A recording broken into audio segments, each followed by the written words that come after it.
નજર કરીશું ખેડા પર કૃષ્ણ લલ્લાના જન્મદિવસની ઉજવણીમાં આજુબાજુના હરિમંદિરો આબેહૂબ રોશની અને હેપી બર્થડેના સ્લોગન નથી ઝળક્યા। લક્ષ્મીજી માતા અને અલંકૃત ધરણા અને સુંદર વસ્ત્રોથી જોવા મળ્યા હતા। રોશની અને હેપી બર્થડે સ્લોગનથી ઝળક્યા હતા। લક્ષ્મીજી માતા અલંકૃત ધરણા અને સુંદર વસ્ત્રોથી જોવા મળ્યા હતા। આ પરંપરા મુજબ ભગવાન રણછોડરાય પ્રથમ તેમની પત્ની લક્ષ્મીજીના દર્શન કરીને જ આશીર્વાદ આપે છે। પવિત્ર ગોમતી ઘાટ પર સુરીલા ગાન અને સંત વાણીથી ભક્તો સંપૂર્ણ કૃષ્ણમય બની ગયા છે।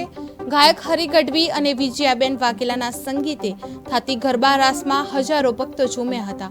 ખેડા એસીપી રાજેશ ગઢિયા અને વિજયદાસજી મહારાજની ઉપસ્થિતિમાં આ કાર્યક્રમનું આયોજન કરવામાં આવ્યું હતું।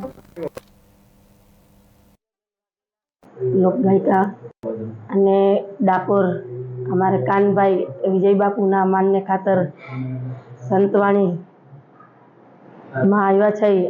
હું ને હરિભાઈ ગઢવી ખાસ કરીને રાજા રણછોડજીના દરબારમાં આવ્યા છો। ગોમતી ઘાટ પર આપનો પ્રોગ્રામ છે। હાજી, ભક્તોને કેવો સંદેશ? બસ જેનો ભાવ એવું એને પીરસશું અમે।